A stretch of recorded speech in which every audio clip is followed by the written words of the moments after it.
All right. Well, welcome to a new week. I hope you had a great weekend. I hope you had a good Lord's Day yesterday. I had a great Lord's Day. My pastor had great Sunday school, great sermon, just very, very encouraging without pulling punches and all that kind of stuff. I love that kind of thing because life is not a pity party, right? And life is not a pity party, and we should be.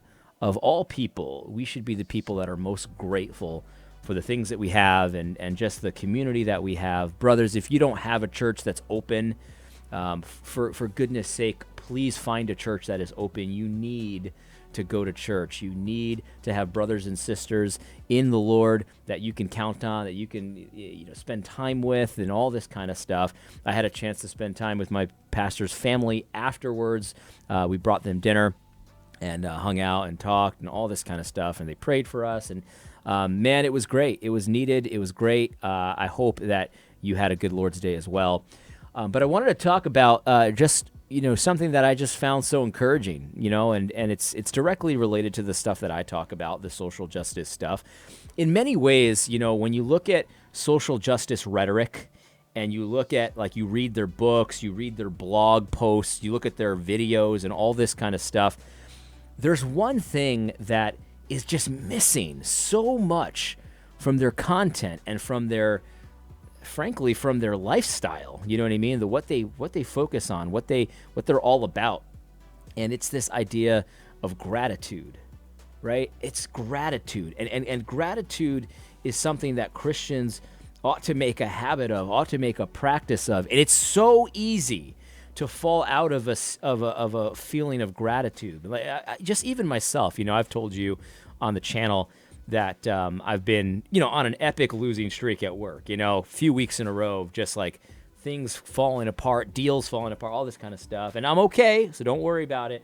But, even though I'm okay and I have a good attitude about it, I can still kind of fall into this pity party where it's like, poor me. I'm just such a victim of circumstance, and it's just when's my luck gonna change? You just get into these holes of self-absorption and just frustration and all this kind of stuff, and frankly, none of it is appropriate. Like God has got you, man. God has taken care of you so many times in the past, and you look at the Bible and you read stories of God taking care of His people so many times in the past.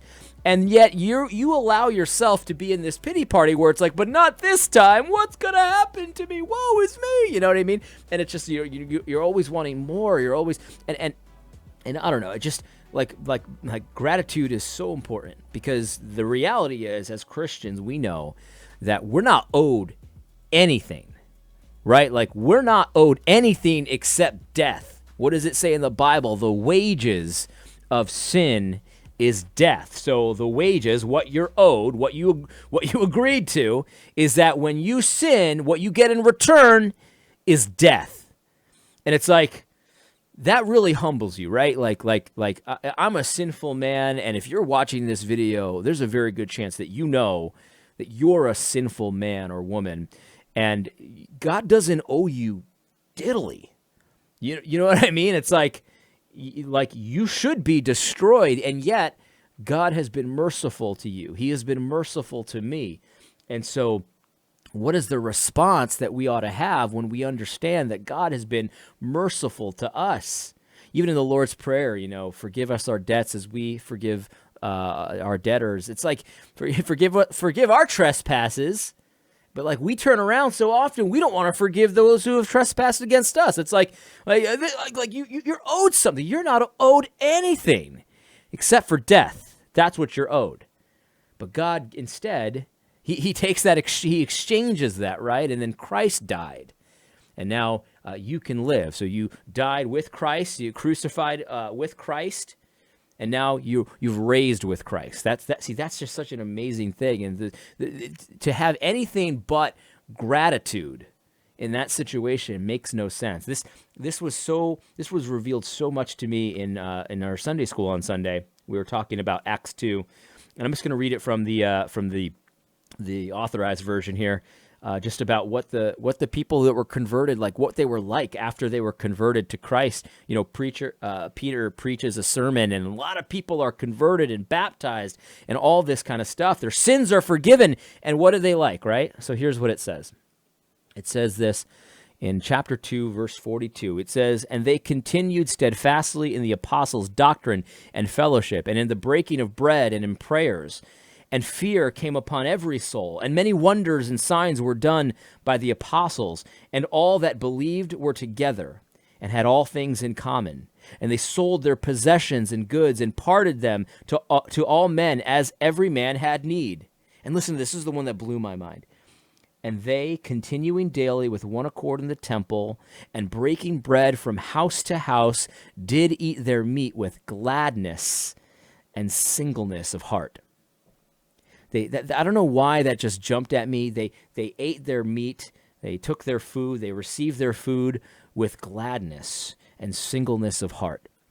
And it's like, they're like, they can enjoy, the simple things of life. They can enjoy their food, and they're just so grateful for it, because it's like, yeah, they ate their food before they were converted, right? Like, yeah, sure, they had their meat, they had their stuff, all that kind of stuff. But the reality is, we know from Ecclesiastes that life is vanity, right? We understand that. And so often when before we were converted, and even when we're kind of slipping back into these patterns of a lack of gratefulness, like, there's no joy in the things of this world, where it's just like, yeah, you eat your food, just kind of slop it down and all that kind of stuff. But when you're converted to Christ, right? When you realize that debt, that sin that you've done against a holy God has been forgiven, and Christ is on your side, and Christ loves you, and you're one of His, and all of that kind of stuff, and it's just like, things are different. You know what I mean? You can have gratitude for simple things like a meal, like having a meal, or having an omelet, even just like something simple. Like, you can be grateful for that, because you know that you're not owed anything at all. You're not owed anything at all, and so you can be grateful. And when people mistreat you, or if they lie to you, or if they steal from you, yeah, of course that's frustrating and all that kind of stuff. But the reality is, that you're owed nothing more than what you get. And in fact, the stuff that you do get from God, it's like an abundance. It's like overflow. It's like a real blessing, just knowing, how much of a debt that you had against God, and yet He still treats you so kindly. And it's just an amazing thing. So how dare I be in a state of woe is me, knowing that God has taken care of me. Not only has He always taken care of me in the past, He's going to take care of me in the future. And even if He didn't, I would still follow God, because everything I've gotten up to this point was just grace, and it was all grace upon grace. I didn't earn any of that stuff. The only thing I earned was a death sentence. You see what I'm saying? So it's like, that really puts things into perspective. Like I should be pursuing this kind of a mentality, where I can eat my meat with gladness, and I can break bread with my brothers, who likewise know that they're not owed anything except a death sentence, right? Like, all of a sudden, you can really enjoy life. You can really enjoy the things that God has created, because God created these things to be enjoyed by His people. Right? We of all people should be knowing how to enjoy them. And listen, if things don't work out the way we had planned, okay, well, we can still enjoy the things that God has given us, whether it's a little bit or a lot of it. You know what I mean? Like, I often hear, I was talking to my brother this morning, that guy Gary Vaynerchuk. I find him kind of annoying. A lot of people like him. I find him kind of annoying, but he says some true things, and I have to give him credit for that. But like, one of the things that I've heard him say, and I don't know the context here, but this strikes me as one of those true things, where he's like, he knows that money is not the key to happiness, because, he knows plenty of people with tons of money and they're miserable. And it's like, true, I completely agree with you. And I think he would agree that, but it's not the money that's the problem. The money's not making them miserable. The blessings don't make you miserable. It's the fact that you don't know how to enjoy the blessings. And the thing is, if you're in that mindset, that's going to be you, whether you have 2 pennies or you have $2 million in the bank account. If you don't know how to enjoy those blessings, That's the way it is. It's not about the amount of stuff that you have. And this is where I think it's connected to the woke church, because the reality is that the woke church, their whole game is about covetousness, and they feel like they can't enjoy life, so it must be somebody else's problem. Like that preacher that I was reviewing last week, Brian Loritz. He's telling you on the one hand that he can't pursue happiness because blacks can't pursue happiness. They've never been able to pursue happiness in this country. And then in 5 minutes later, he's telling you, I was golfing at a country club with my rich white friend, and to us, we're like, what is that? Like, so you can't pursue happiness, yet you're spending your weekends golfing at a country club with your rich white friend. How does that connect? And the reality is it doesn't, right? But the point is that Loritz, and this is true of everyone in the woke church movement that pushes this covetousness and this lack of gratitude is what it is. It doesn't matter how much you give them, how much they're able to accomplish. They can sit there in front of you with their designer clothes, but they don't have the keys to understanding how to enjoy that. My brother said that Doug Wilson said something about this. It's like imagine someone that really likes peaches and has 1,000 cans of peaches, but he doesn't have a can opener. It's like, okay, so he's rich. I mean, he's got a bunch of peaches, but he can't open any of them. He can't enjoy the peaches. Then imagine a poor person who has 1 can of peaches, but he has a can opener. Who's better off?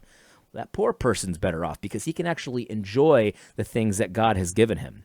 And so the woke church, this is why it's just so preposterous. Like we just laugh at it because it's like, man, like you have so much and yet you're like, you seem miserable. Like you really think that more stuff is going to make you happy? No, it won't, because the reality is they don't have the keys to enjoying the blessings that they do have. You see, I get in trouble almost every other month for saying that I thank God for what he did in my family's life.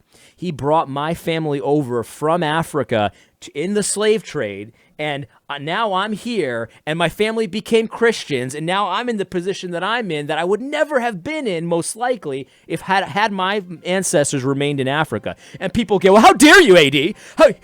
So you're thanking God for slavery? And I'm like, I'm not thanking God for slavery in general. I'm thanking God for my situation, which I can understand was better off because of the suffering that I'm not glad they suffered, but I'm grateful for the situation that I'm in now due to their suffering. I'm thanking God for the circumstances that led to where I'm at today, and I'm just grateful for it. And people like get mad at me, like, how dare you? How dare you? It's like, well, see, the thing is, God has helped me, and I'm not there yet, brothers. I'm not there yet, but I'm working on it. I want to make it my own. God has helped me to understand and be grateful for the things that I have and grateful for the circumstances that I find myself in. I need to press into that a lot more, to use an evangelical speak term. I need to press into that a lot more. I need to pursue good works. I need to pursue enjoying God's good gifts as much as I can and being grateful for them. Because lack of gratitude is not a good sign. If your life is marked by a lack of gratitude, that's a problem, and you need to go to God for that one, because if you're not enjoying the gifts that God has given you, no matter how small they might seem, do you really understand the weight of the debt that was forgiven you when you came to Christ? I'd argue that you probably don't if you are not grateful for the things that you do have, because even if you have a little bit, that is way more than what you're owed, because you're owed nothing. And I think that if the woke church truly understood that, it was just like the parable of the forgiven servant that just wouldn't forgive his fellow servant, even though he had just been forgiven. It's like, what does God say about that? What does Christ say about that? That person's not saved. He's gonna be destroyed. That's how God sees us. Like, if we don't forgive others and we're not grateful for the things that we have, like, I don't know. I hope that's encouraging, guys. I hope it's encouraging, because, you're in a situation, some of you are in worse situations than me or better situations than me, but wherever you're at, you need to have gratitude, because God has been merciful and good to you no matter where you're at right now. I hope you found this helpful. God bless.